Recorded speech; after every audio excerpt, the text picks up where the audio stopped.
alors Anto, tu nous as pas parlé du projet sur lequel tu bosses en ce moment? On est en retard sur les vidéos, donc il va falloir rattraper un peu le temps perdu. Vous avez dû un petit peu l'apercevoir quand même, hein.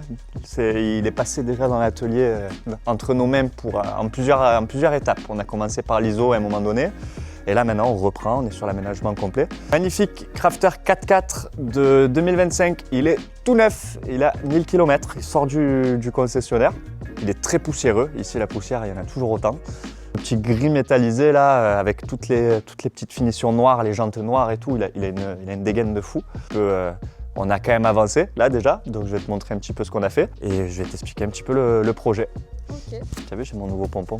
On s'est équipé, on a changé de caméra et en plus on a pris des petits micros parce qu'on nous entendait pas assez. Ouais, il faudra nous dire si le son est mieux et si la qualité de l'image est mieux, j'espère bien parce que vu le prix des caméras maintenant.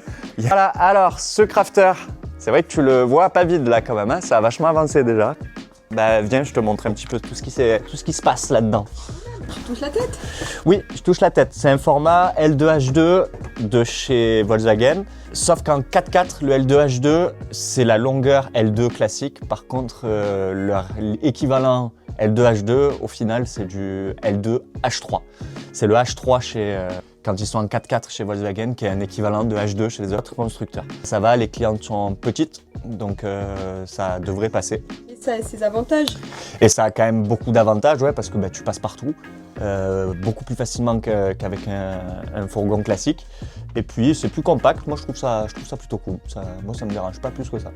Le fourgon, il est en 2 places, d'origine. Nous on n'a pas fait de modification de place, étant donné qu'elles l'ont commandé neuf, elles l'ont pris tout de suite en 2 places parce qu'elles sont 2 et qu'elles voulaient conserver le passage. Les tout derniers, ils sont trop beaux, ils sont super classe. Boîte auto, le gros moteur, l'écran monstrueux, enfin ils sont vraiment trop beaux. J'adore ces fourgons.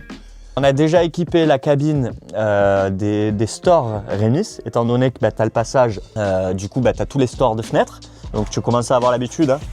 Voilà, store de fenêtres passagers et conducteurs et le store du pare-brise. Ce qu'il y a de pas mal sur ce modèle-là, c'est que tu n'as pas de capucine, donc c'est du rangement en moins, mais du coup ça fait un espace vraiment ouvert entre les deux. Ça, moi je trouve ça super agréable aussi.